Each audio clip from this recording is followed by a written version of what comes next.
В Роскомнадзоре прошло совещание с представителями региональных печатных изданий и радиовещания в целях информирования о работе и позиции организации по актуальным вопросам.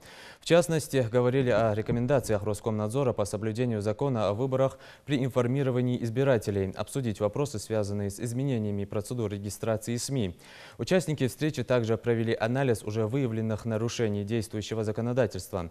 Помимо этого, 6 марта ожидается расширенное совещание с участием руководителя Роскомнадзора по СКФО.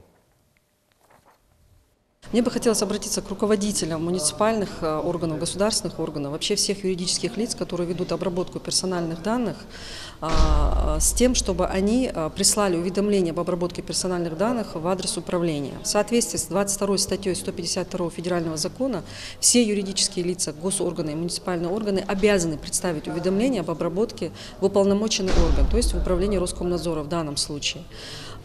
Здесь есть такой момент.